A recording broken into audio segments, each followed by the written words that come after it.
I'm glad to see that you've returned in one piece. But don't worry, the night has only begun.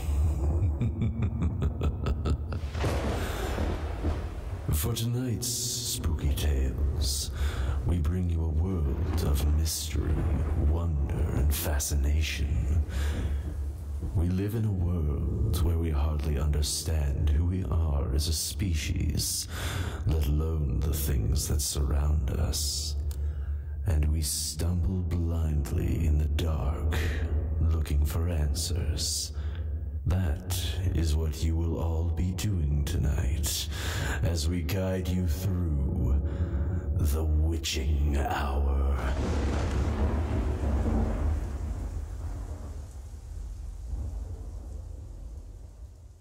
Hello?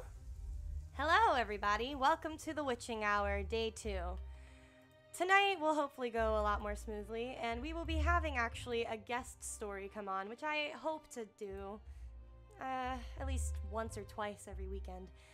So this topic for today is oddities, which can kind of mean many different things. It can mean something that's unexplained, something that we will never understand, something that is, I don't know, because it's an oddity. Ooh, okay. So yeah, the intro, our narrator is Dave, and he will actually also be the guest speaker for tonight, and he has a wonderful story for us about SCP. So the stories that we'll go through tonight are Mr. Banana from Reddit No Sleep, Booth World Industries, which is also called 630-296-7536, and Abandoned by Disney, as well as the guest speaker, which will go in between Booth World and Abandoned by Disney. Thank you guys so much for showing up again. It makes me so happy to see people wanting to get spooked as much as I do. All right, so let's begin with Mr. Banana. We'd been doing civics for the past month. I was teaching second grade at Witherspoon Elementary, struggling to teach the meaning of Gettysburg and the Battle of Princeton to a bunch of 8-year-olds, especially without giving a diatribe about the evils of slavery and making them bring that shit home to their parents. One day I was stuttering through a lesson on a states' rights speech by Jefferson Davis when suddenly Jimmy blurted out, "Mr. Johnson looks like a banana!" The other kids laughed their asses off, latching onto the joke immediately. "Yeah, a big fat banana! A big fat stinky banana!" All right. I know my clothes look a little weird. I was wearing a yellow Ralph Lauren button-down and some bright mustard khakis. Brown shoes, too. The stem, I guess. "Just for today, you can call me Mr. Banana." The kids exploded after that. We didn't accomplish much for the rest of the day, but I wondered if this whole Mr. Banana business might actually be good for them. On the way home, I decided to buy some stuff from Green Street. A couple of yellow button-downs, some yellow ties, a few pairs of pants. I signed the receipt, Mr. Banana. The cashier didn't notice, but I chuckled as I walked out the door. Walking to Nassau, I had the sudden craving for banana bread, so I went to Wawa and bought some ingredients. Figured I would bake one for myself and one for the kids. When I got home, I mixed up the ingredients and put 2 loaves in the oven. Then I pulled up an old episode of Sesame Street on YouTube. I was thinking a lot about yellow, I guess, but it had never occurred to me how magnetic Big Bird was. The lovable behemoth always brightened everybody's mood. There's this one episode where he goes to school for the first time, and he tries to take his desk from the classroom because the teacher said it was his. I laughed thinking about having a giant bird in my classroom. Everything would probably go to shit. Anyway, once the banana bread was done, I sliced myself a big piece, squirting a little whipped cream on top. It was good, but it tasted a little strange. Figured I would change up the recipe if I made another batch. The next day, I came into school in full yellow garb, a pineapple tie, some pastel pants, even an old pair of shoes that I spray painted yellow. Once the kids sat down, we went through our daily salutation with a slight twist. "Good morning, class." "Good morning, Mr. Banana." Every kid got a piece of banana bread wrapped in plastic. Between the gluten and walnuts and eggs, I probably would have been sued if a crumb fell on the floor. Somehow, we made some headway on the Civil War that day. I showed them segments from a documentary about Abraham Lincoln, and they actually sat still, fumbling the banana bread in their hands. I started getting emails from parents a few days later. Mr. Johnson, Alice absolutely loves your class. She said you're the funniest teacher she's ever had. Keep up the good work, Mrs. Goldman. It was nice to get that approval, like I was actually doing something important. Hell, maybe these kids would even remember some of the stuff I taught them.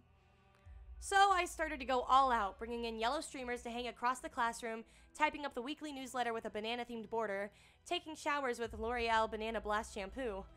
I spent hours on Google just so I could do a banana fact of the day for the kids. Turns out the scientific name for banana is Musa sapientum, which means fruit of the wise men. Go figure. I decided I would bring in banana bread every Monday, something for the kids to look forward to at the beginning of the week. I added a few sprinkles of cinnamon to the second batch, but the batter still didn't taste right to me. I figured a few strands of my banana-infused hair might do the trick, so I chopped off a few stragglers from the back of my neck and sautéed them in some olive oil. The batter had a slight punch after that, definitely an improvement. I met with Principal Dole the next morning. Felt a little ridiculous going to a meeting in a neon yellow Jerry Garcia, but he didn't seem to mind. You know, Mr. Johnson, I've received a lot of positive feedback about your whole fruit-themed initiative. Seems to really keep the kids focused. Anything to improve those test scores, right? Hey, if it works, it works. Keep it up and you might find yourself tenured in a few years. I'm just happy to get through these kids, sir. It was almost June and the mosquitoes were starting to come out. Turns out banana peels are a really good cure for the bites. I asked anyone in class if they wanted to volunteer. Jimmy had a big, nasty bite on his arm, and he wiped the peel all over his arms in front of the class. On his face, too. How does that feel, Jimmy? Really cool, Mr. Banana! Anyone else want to give it a try? Everyone in the class raised their hand. When I got home, I turned on a documentary about corruption in Chiquita Brands International. Apparently, they brought cocaine to Borneo on some of their ships. Treated the plantation workers like shit, too. I thought it would be nice to write a letter to the company about my initiative. Figured they might like to know that their product was more than just a topping for oatmeal. I spent the whole night writing, and it turned into a few thousand words about my theories on elementary education.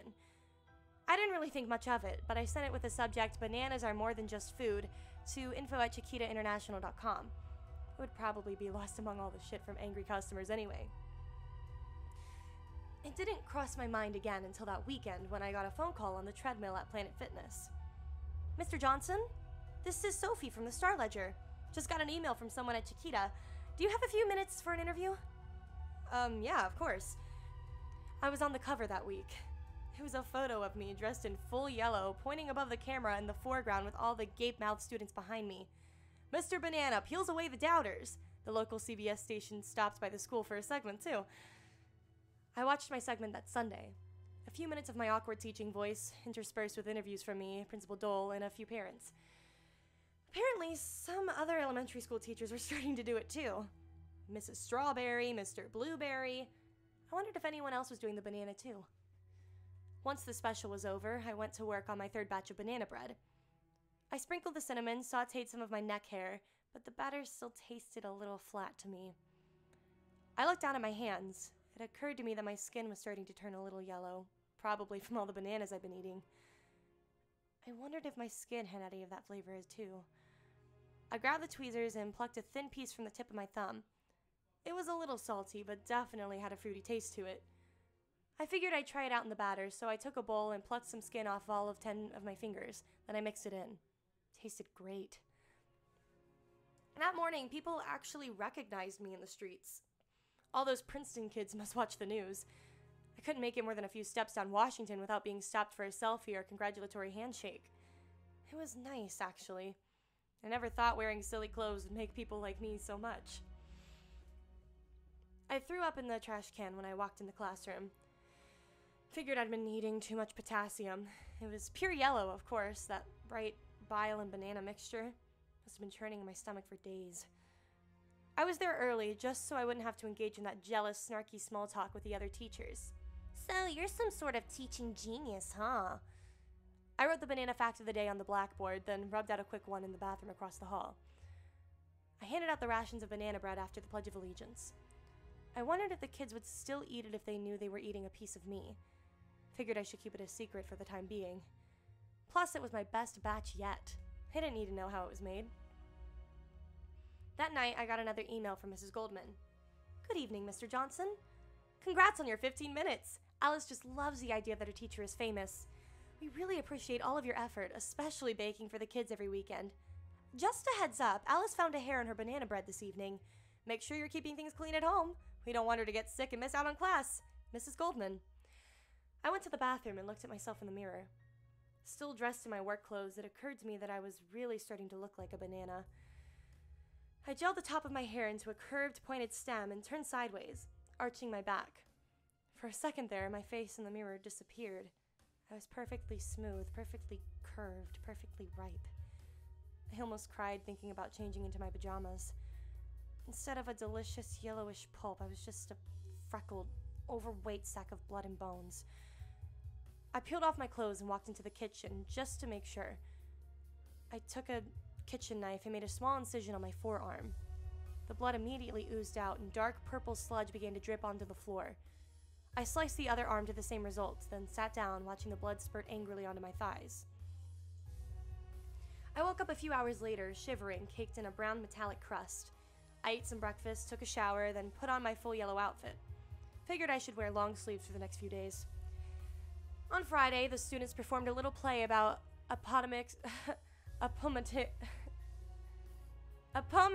Courthouse. Sitting in the back of the classroom, I wiped my eyes and typed in an inquiry into Google. Do the Confederate soldiers eat bananas? I spent the weekend at home, lights off, watching the same episode of Sesame Street on repeat. Big Bird yanking on the desk, the nails screeching from the force. You said it was mine! You said it was mine! On Sunday night, I chopped off my left pinky and fried it in the skillet. I sliced it into tiny pieces and mixed it into the batter. The banana bread came out darker than usual. A little savory, but still delicious. I wrapped my left hand in gauze and went to bed. I woke up late the next morning, only had a few minutes to get ready. I slid into an Average Joe's t-shirt and a pair of yellow khakis, stuffed the banana bread into my backpack, and walked out this door. The kids stared at me warily as they walked into the classroom. Once they sat down, Jimmy raised his hand. Yes? Mr. Banana, what happened to your hand? Oh, this is just a little accident, nothing to worry about. I held up my hand for the entire class to see. Were you climbing a tree? No, Jimmy, just an accident in the kitchen. What are those scratches on your arms? I looked down. My forearms were crusty with blood. Must have opened the cuts again somehow. I hadn't showered in days. Don't worry, kids. Let me run to the bathroom and clean up. I rushed out of the classroom into the bathroom across the hall. I took the gauze off my left hand and then I pounded my fist against the hand dryer until every bone shattered. I woke up to the sound of a faint whisper behind me. I stood up and turned around. It was a banana.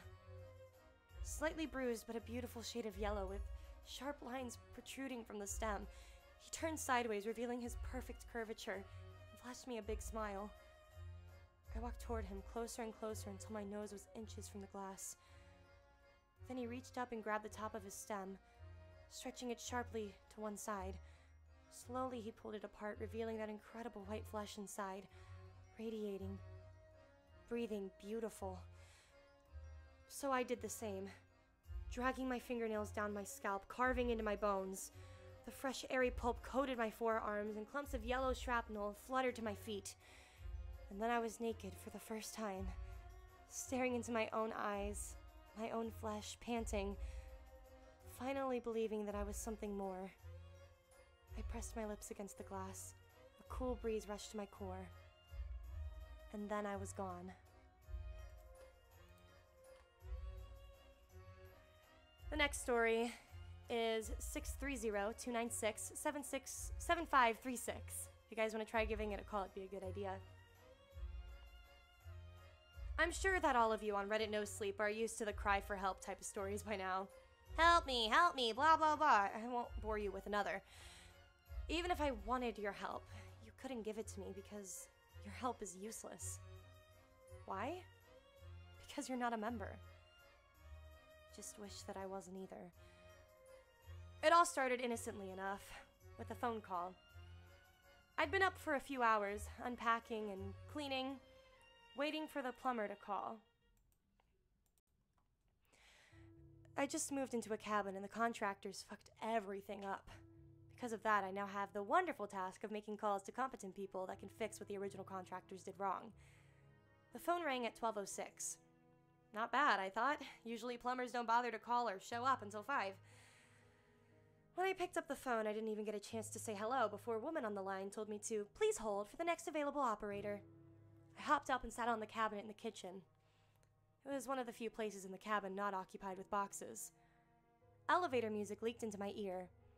I'd started to drowse off when the music stopped and a piano chord that sounded like it was 3 notes that didn't quite go together played through the receiver twice. A voice came on the line.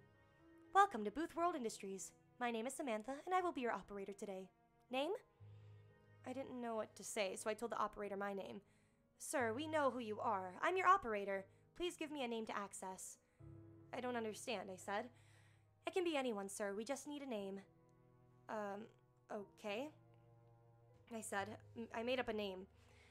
"Harold Withers." "Sir, as your operator, I must point out that fictitious names, or the names of people that you don't know, cannot be used." "Used for what?" I asked. How had she known that I made up that name? The whole thing felt like it was some sort of prank, but hardly anyone knew my phone number. "Remodeling." "Remodeling? Is this the plumber?" I asked. "Welcome to Booth World Industries. My name is Samantha, and I will be your operator today. Name?" I took that as a yes, and gave them the name of an old ex-girlfriend. Jessica Goodwin. I could hear the clicking of a keyboard on the other end of the phone. It sounded like the woman was pounding the thing with her fists.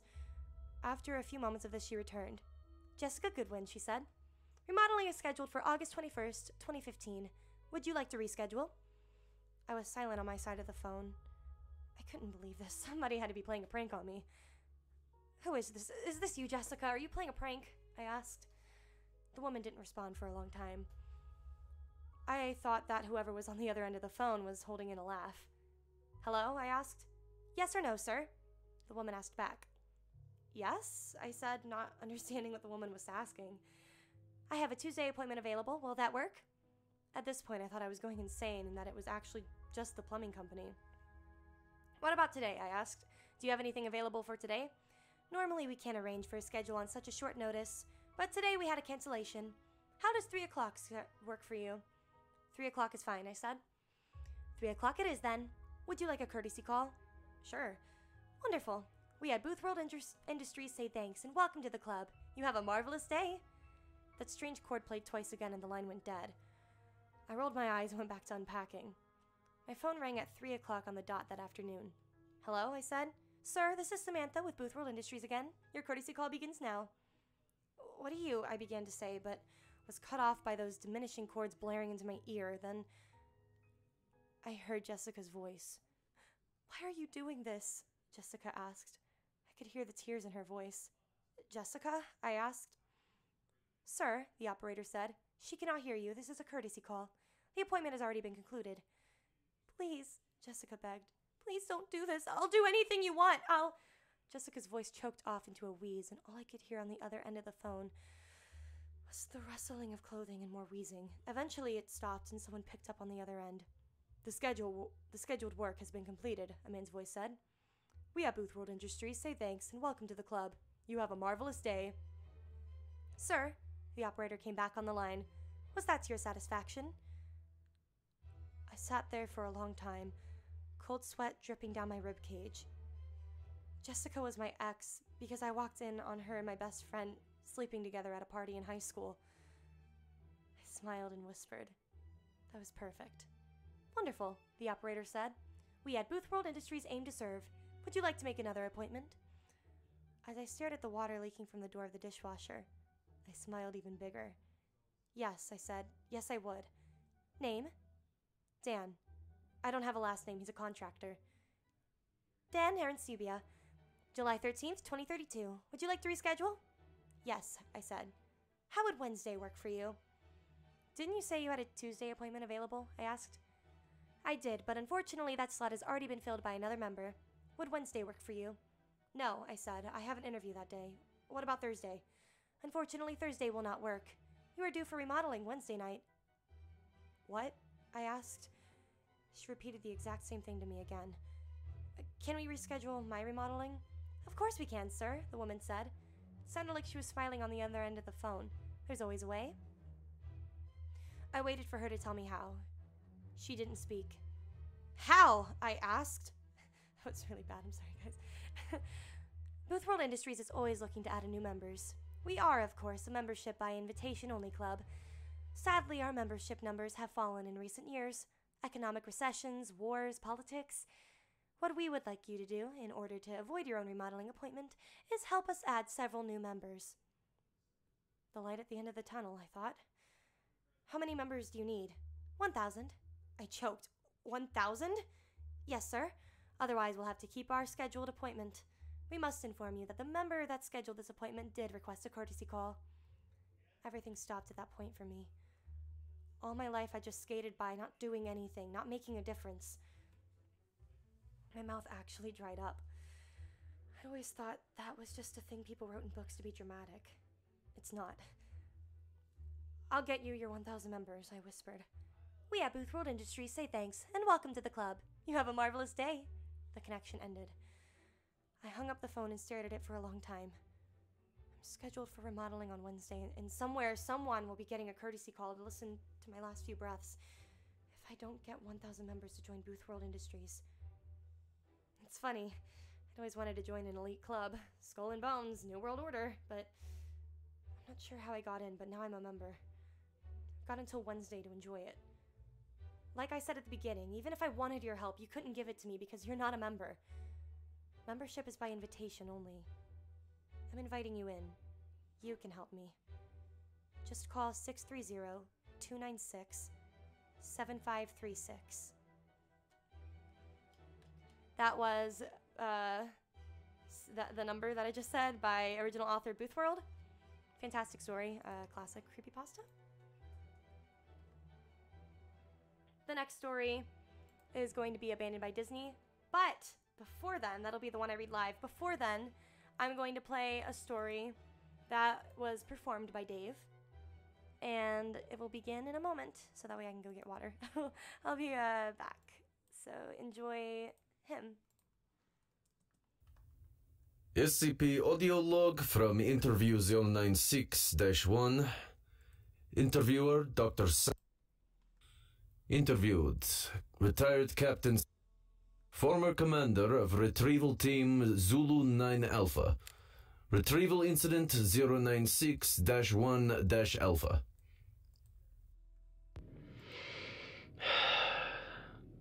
It always sucks ass to get initial retrieval duty. You have no idea what the damn thing is capable of besides what jacked up information the field techies can scrape up. And you're lucky if they even tell you the whole story. They told us to bag and tag. Didn't tell us jack shit about not looking at the damn thing. Could you describe the mission, please? Yeah, sorry. We had 2 choppers. One with my team and one on backup with Zulu 9 Bravo and Duck. We spotted the target about 2 clicks north of our patrol path. I'm guessing it wasn't facing our direction. Else he would have taken us out then and there.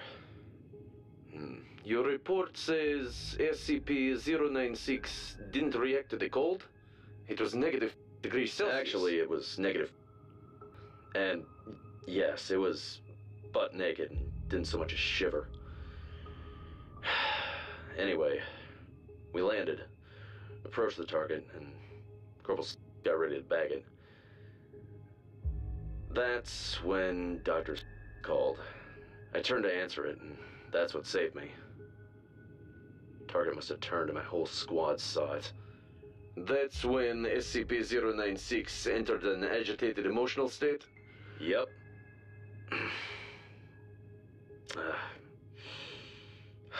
Sorry. Got the willies for a second. That's all right. Yeah, well, I never saw its face. My squad did. They paid for it up the ass. Could you describe it a little more, please? Yeah. It started screaming at us and crying. Not animal roaring, though. It sounded exactly like a person. Really fucking creepy. We started firing when it picked up Corporal, ripped off his leg, He was screaming for our help. Fucking A. Anyway, we were blowing chunks out of the target, just round after round. Didn't do jack shit. I almost lost it when it started hitting him. That's when you ordered the use of an, AT-4 HEDT launcher? Yeah, the anti-tank gun.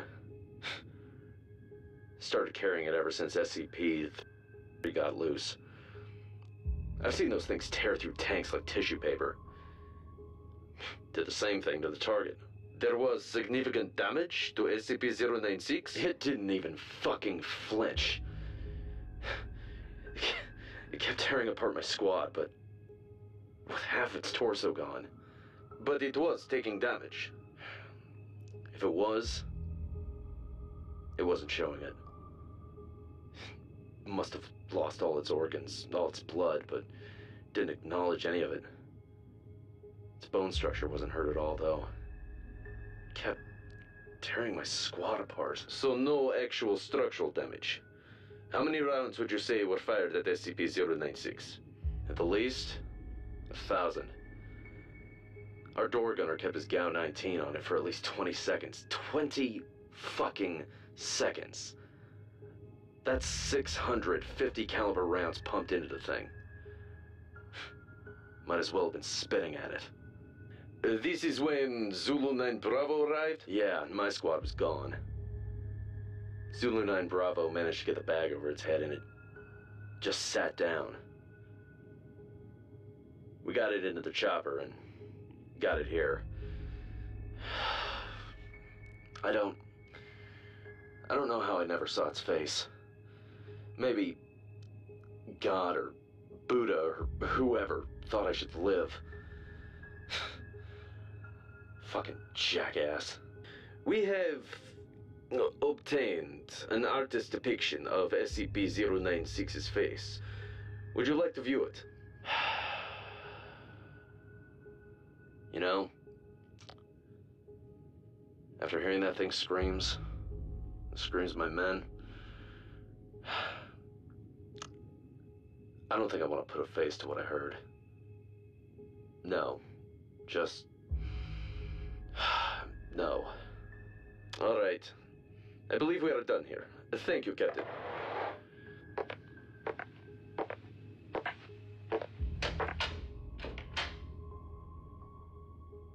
Let this be on record that I am formally requesting SCP-096 be terminated as soon as possible.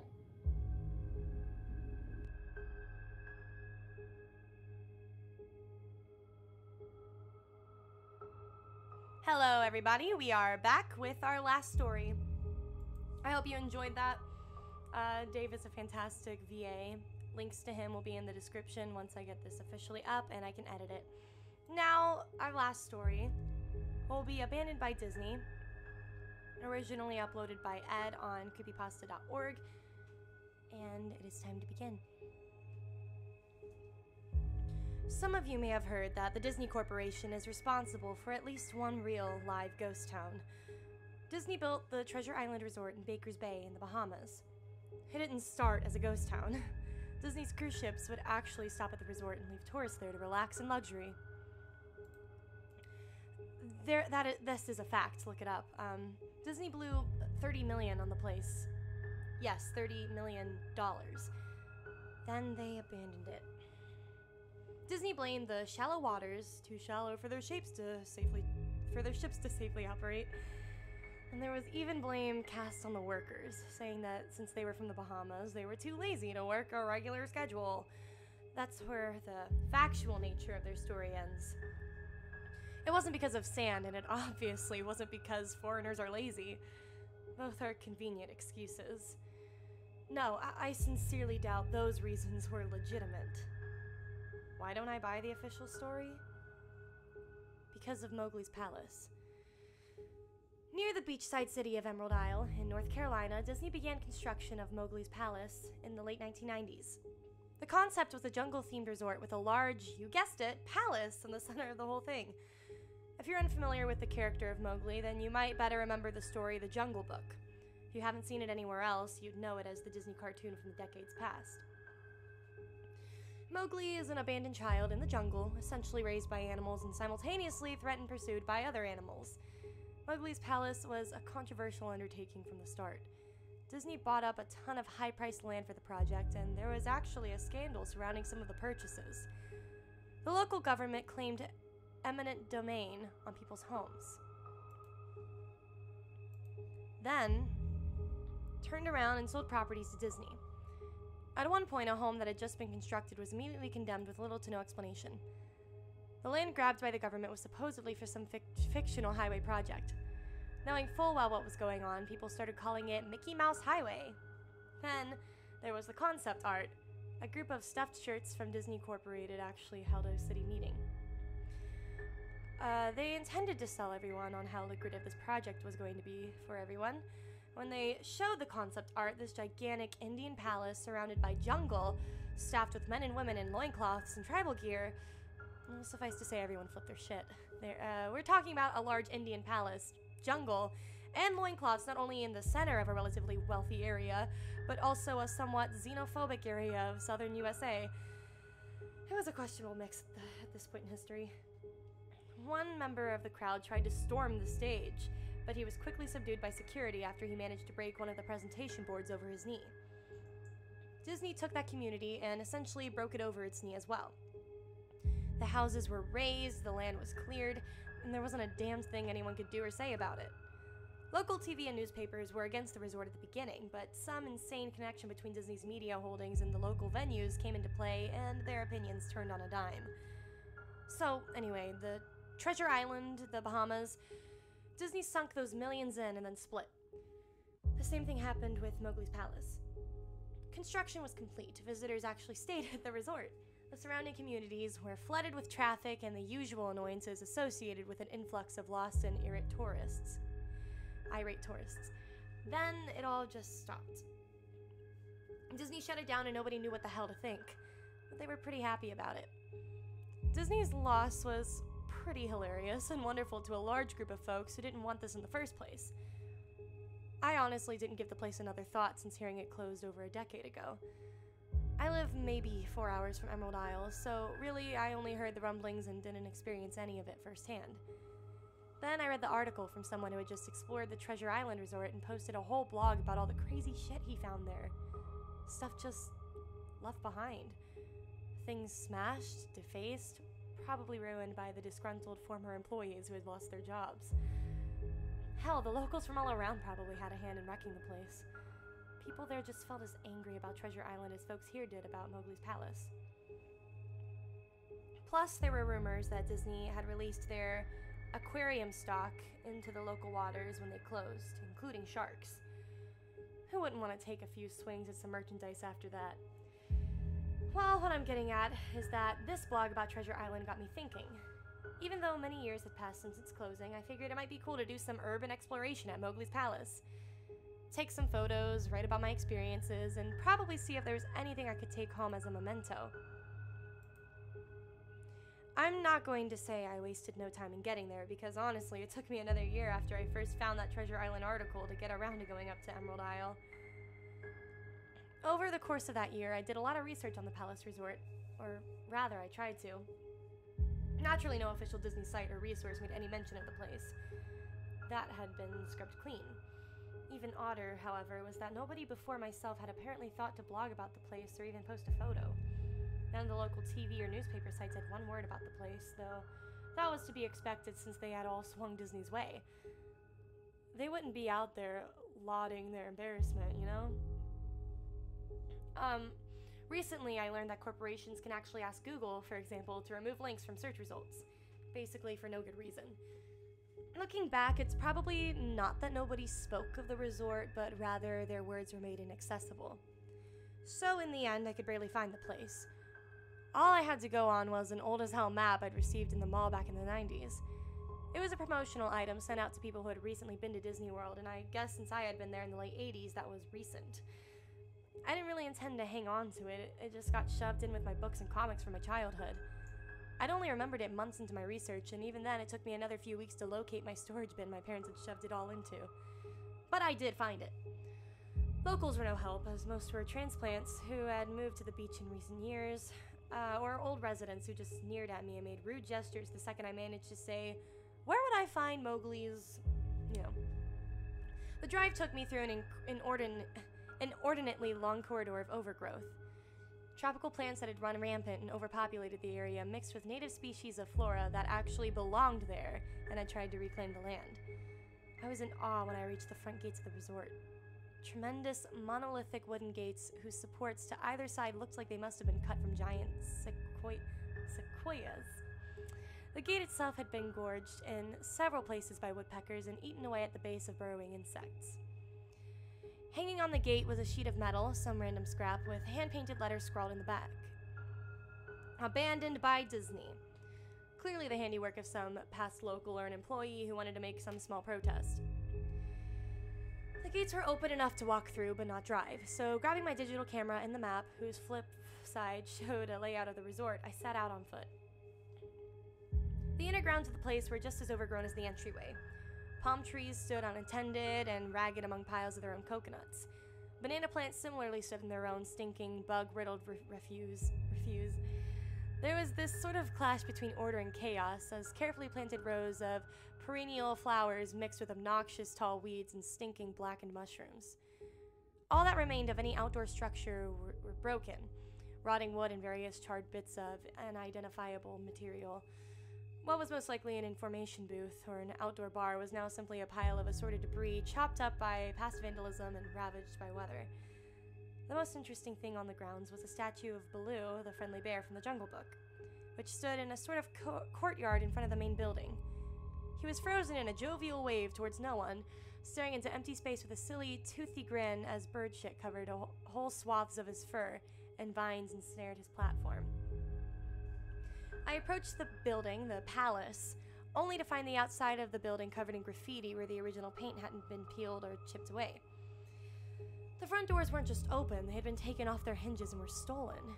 Above the front doors, or the gaping maw where they had been, someone had once again painted, "Abandoned by Disney." I wish I could tell you about all the awesome stuff I saw in the palace. Forgotten statues, abandoned cash registers, a full-fledged secret society of homeless bums, but no. The inside of the building was so stark, so bare, that I actually think people had stolen the molding off the walls.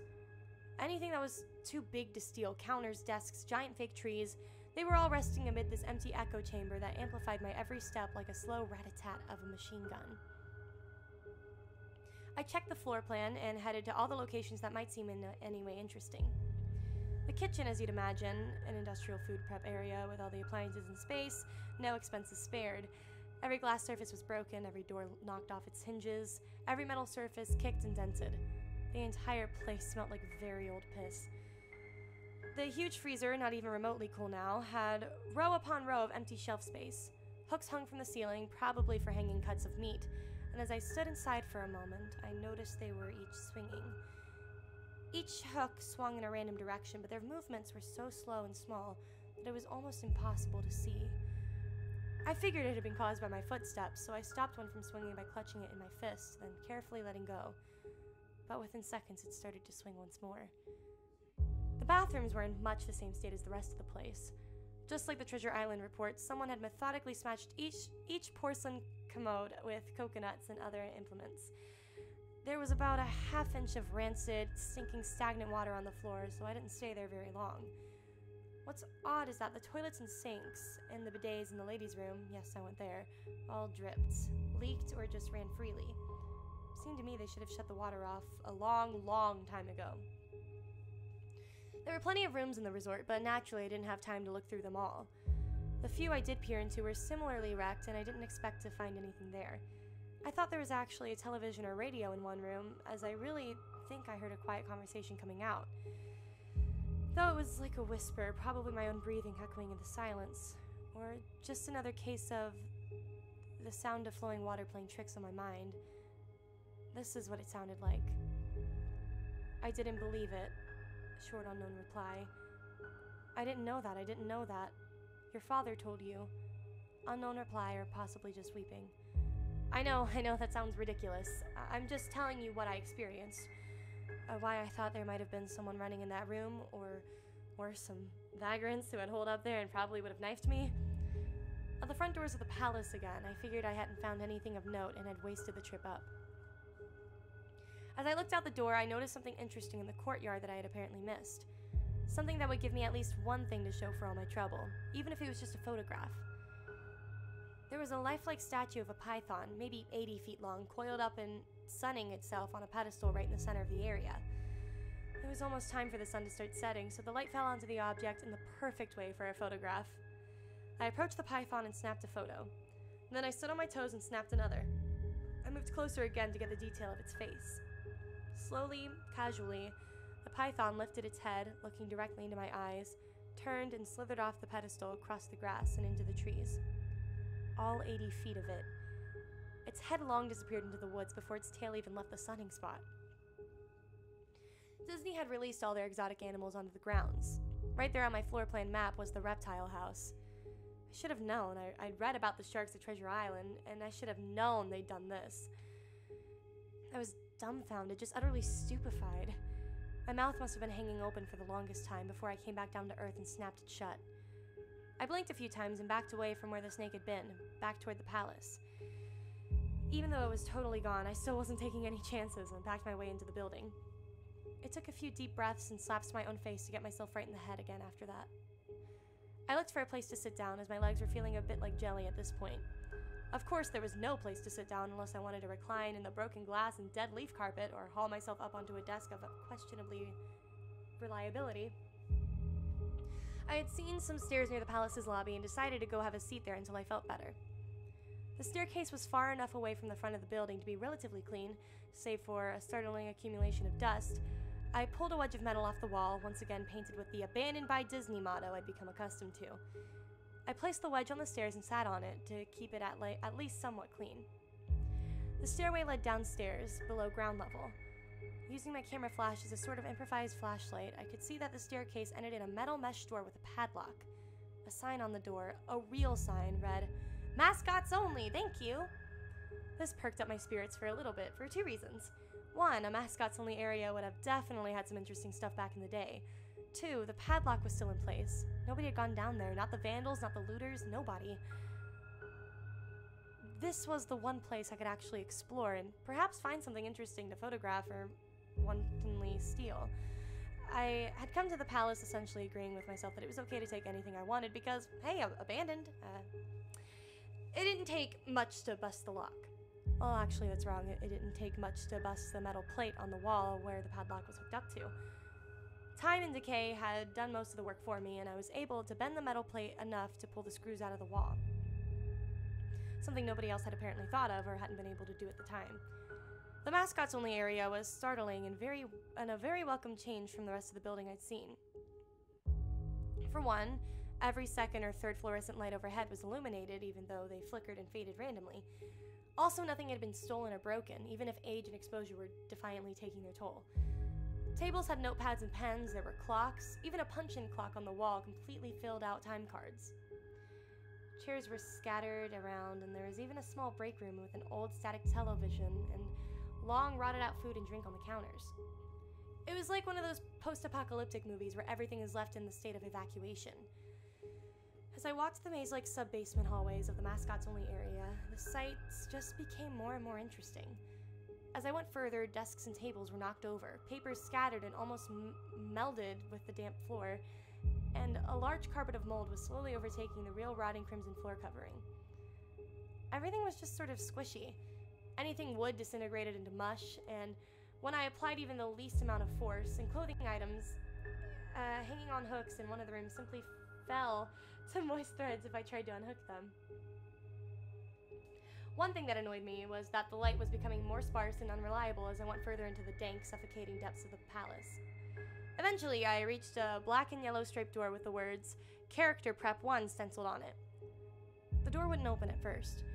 I figured this was probably where the costumes were kept, and I defiantly wanted a photograph of that twisted, stinking mess. Try as I might, whatever angle or trick I tried, the door wouldn't budge. That is, until I gave up and started to walk away. That was when there was a slight popping sound and the door creaked open slowly. Inside the room was completely dark, pitch black. I used the camera flash to look for a light switch in the wall by the door, but there was nothing. As I made my search, I was jarred out of my sense of excitement by a loud electrical buzz. Rows of lights overhead suddenly flashed to life, flickering and fading in and out like the rest I had passed. It took a second for my eyes to adjust, and it seemed like the light was going to just keep getting brighter until all the bulbs exploded.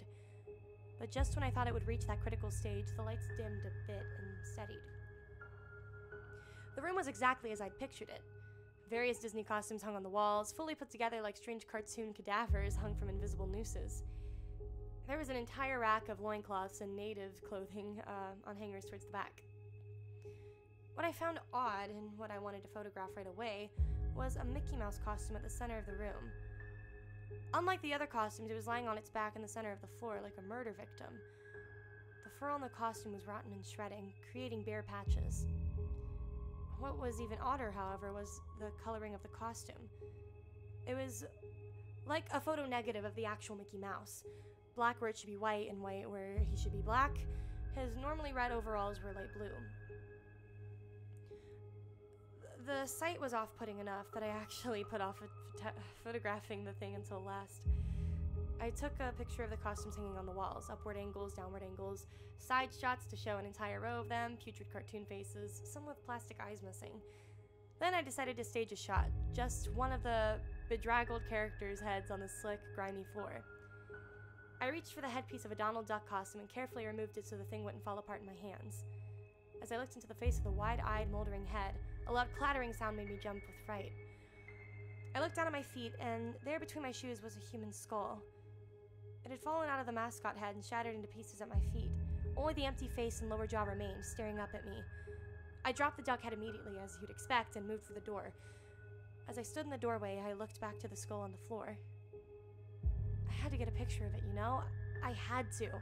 For any number of reasons that may seem silly, but only if you don't think it through. I need proof of what happened, especially if Disney was going to somehow make this go away.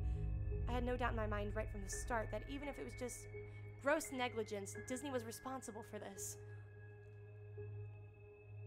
That's when Mickey, that photo negative opposite Mickey in the middle of the floor, started to get up. First sitting up, then climbing to its feet, the Mickey Mouse costume, or whoever was inside it, stood there at the center of the room. Its fake face just staring directly at me as I mumbled, "No," over and over and over. With shaking hands, a violently thrashing heart, and legs that had once turned to jelly, I managed to lift the camera and aim it at the opposite creature, now quietly sizing me up. The digital camera screen displayed only dead pixels in the shape of the thing. It was a perfect silhouette of the Mickey costume. As the camera moved in my unsteady hands, the dead pixels spread, marring the screen wherever Mickey's outline moved to. Then the camera died, went blank and quiet and broken. I raised my eyes once again to the Mickey Mouse costume. "Hey," it said, and it said it in a hushed, perverted, but perfectly executed Mickey Mouse voice. "Want to see my head come off?" It started to pull at its own head, working its clumsy, glove-clad fingers around its neck with clawing, impatient movements similar to a wounded man trying to pull himself free of a predator's jaw. As it worked its digits into its neck, so much blood. So much thick, chunky, yellow blood. I turned away as I heard a sickening tearing of cloth and flesh, only cared about getting away. Above the doorway out of this room, I saw the final message clawed into the metal with bones or fingernails, "Abandoned by God." I never got the pictures out of the camera. I never wrote the blog entry about it. After I ran from that place, fled for my sanity, if not my very life, I knew why Disney didn't want anyone to know about this place. They didn't want anyone like me getting in there. They didn't want anything like that to get out. The original author of this story is Slime Beast and is on creepypasta.org. Thank you guys so much for watching this stream. I am hoping to do more for the rest of the month every Friday and Saturday at 7 p.m. And hopefully the rest of them will be longer, because so far these witching hours have been around 49 to 50 minutes, so it's more like the witching for 49 to 50 minutes. Hopefully the quality will be better as we keep going on. I want to do this as a yearly thing, so next year I may be doing this again, maybe something different. We're going to have a lot of Halloween stuff going on the channel. You guys are the best. Thank you guys so much.